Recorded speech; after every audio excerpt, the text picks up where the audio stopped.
আসসালামু আলাইকুম। কেমন আছো তোমরা? আলহামদুলিল্লাহ আমি ভালো আছি। লুৎফা ফ্যামিলি ব্লগে তোমাদের সবাইকে স্বাগতম। আজ দেখতেই পাচ্ছ আমি তোমাদের সাথে একটি নতুন ভিডিও শেয়ার করছি। আমি কোনোদিন দই বানাইনি, এই প্রথম আমি আজকে দই বানাচ্ছি। আর এখানে 2 লিটার গরুর দুধ আছে।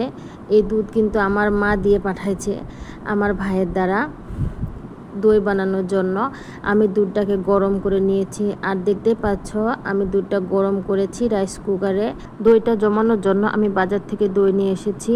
আর এই যে দোকানে হাফসাও গেছিলো, ও আইসক্রিম খাবে দেখে ওকে একটা আইসক্রিম কিনে দিলাম। আর দেখো কত খুশি আইসক্রিম পেয়ে।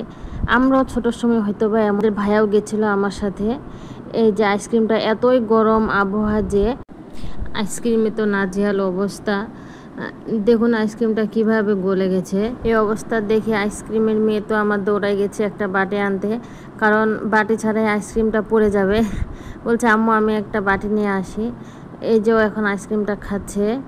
আমাকে আইসক্রিম খাইতে খুবই ভালো লাগে, আমার এটা একটা পছন্দের জিনিস। আপনাদের কাকে কাকে আইসক্রিম খেতে পছন্দ আমাকে অবশ্যই জানাবেন। এই যে 2টা দই নিয়ে আসছি দোকান থেকে। এই 2টা দইয়ের মধ্যে একটা বলে হাফসা খাবে, ওর জন্য একটা নিয়েছি, আর একটা দইটা জমানোর জন্য নিয়ে আসছি। দইটা অবশ্য অনেক ভালো, একটা দইয়ের দাম নিচ্ছে 30 টাকা করে। কতটাই বা দই থাকে এখানে বলুন, এর দাম 30 টাকা। আমি একটু দইটা টেস্ট করে দেখলাম কেমন। না, দইটা আসলে অনেক ভালো। হাফসাও বলে খাবে, এদিকে বলছে আম্মু আমাকেও দাও। এই যে ও বলছে যে অনেক টেস্ট, অনেক মজা। দই খাওয়া আমাদের স্বাস্থ্যের জন্য সবারই ভালো, তবে আমার কাছে তো মিষ্টির দইয়ের চাইতে টক দইটা বেশি ভালো লাগে। আর এই যে ফলটা আপনারা কে চিনেন, এটা হচ্ছে পানি ফল। এটা অনেকে সিদ্ধ করে খায়, আবার অনেকেই কাঁচা খায়। আর এই যে দুধটা আমার এদিকে হয়ে গেছে, মানে অনেকটা অল্প পরিমাণে হয়ে গেছে। দই যেহেতু 2টা ছিল, হাফসা ওর বাবাকে খাওয়াই দিচ্ছে, ওর বাবা হাফসাকে খাওয়াই দিচ্ছে। বাপ বেটির ভালোবাসা এক অন্যরকম ভালোবাসা। যার মেয়ে বাচ্চা আছে সে বুঝে এটা কেমন একটা ভালোবাসা। এটা আমার সাথে কি হয়ে গেল দেখুন, আমি তো খুবই ভয় পেয়েছি। আজ প্রথম এমন অভিজ্ঞতার শিকার হইলাম আমি, কারণ এরকম পরিস্থিতিতে আমি কখনো আগে পড়িনি। যাই হোক, এখন এই পাতিলটা তো আর ব্যবহার করা যাবে না, তাই নতুন একটা পাতিল বসাই দিয়ে চিনি দিয়ে আবার চিনিটা একটু ক্যারামেল করে নেব। চিনিটা ক্যারামেল করা হইলে যে কালারটা যেমন সুন্দর আসবে, তেমনই দইয়ের কালারটাও সুন্দর হবে, অর্থাৎ বগুড়ার দই যাকে বলে। পাতিলটা যেহেতু গরম, তাই আমি এটি ন্যাকড়া দিয়ে চেপে ধরে চিনিটাকে অনবরত নাড়তে থাকি। নাড়তে নাড়তে এই যে দেখুন চিনিটা একটা সুন্দর কালারে আসছে। এই কালারে আসার পরে আমি দুধটা হালকা হালকা করে দিয়ে দিচ্ছি। হালকা হালকা করে দিলে চিনির ক্যারামেলের সাথে দুধটা খুব ভালো করে মিশে যাবে। এই তো একটু একটু করে নাড়তে হবে, নাড়তে নাড়তে আবার একসাথে মিশে যাবে। এই যে আমার নাড়া হয়ে গেছে। দুধটাতে দই জমানোর জন্য একটু ওই যে দই দিয়ে দিচ্ছি। আমার মনে হচ্ছিল দইটার উপরের অংশটা রাখে দেওয়াই ভালো ছিল, তাহলে দইয়ের সাথে দুধটা খুব ভালোভাবে মিশে যেত। প্রতিটা কাজে আমার মেয়ে আমাকে সাহায্য করে, আমাকে নাড়তে না দিয়ে সেই নাড়বে। মেয়ে মানুষ, মেয়ে বাচ্চাগুলো হয়তো বা এমনই হয়, মায়ের প্রতিটা কাজে সাহায্য করে।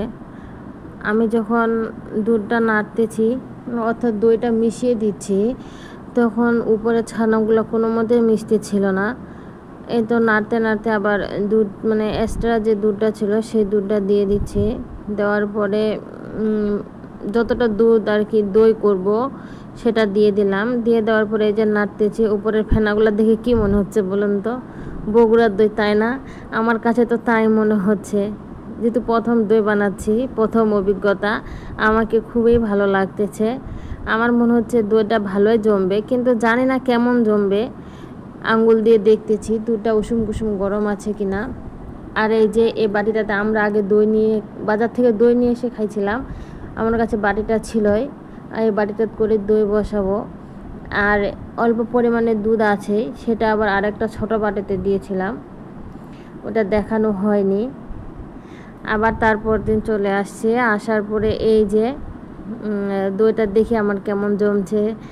দইটা ইনশাআল্লাহ খুবই ভালো জমছে, আমার খুবই ভালো লাগছে দইটা জমানো দেখে। 2টা বাটিরই দইটা খুব ভালো করে জমছে। আসলে নিজের হাতে যা কিছু তৈরি করবেন হয়তো বা একটু বেশি স্পেশাল হয়, তাই না? আমি তো ভাবতে পারিনি আমার হাতে প্রথম দই বসানোটা এত ভালো হবে। কি মনে হচ্ছে আমি নিজের প্রশংসা নিজে করছি? আমার কাছে তো মনে হয় নিজের প্রশংসা নিজেই করা ভালো। কেন না, সহসা কেউ কারো প্রশংসা করতে চায় না। যাই হোক, অনেক কথা বললাম। কথা বলার মাঝে যদি কোনো ভুল করে থাকি অবশ্যই আমাকে ক্ষমা করে দিবেন। আমি কিন্তু কাউকে উদ্দেশ্য করে কোনো কথা বলিনি। ভিডিওটি ভালো লাগলে অবশ্যই একটা লাইক দিবেন, কেননা আপনাদের একটা লাইক আমাদের আরেকটা নতুন ভিডিও বানাইতে সাহায্য করে। আর চ্যানেলটি অবশ্যই সাবস্ক্রাইব করবেন, পাশে থাকা নোটিফিকেশন বেলটি অন করে দিবেন। সবাই ভালো থাকবেন। আল্লাহ হাফেজ।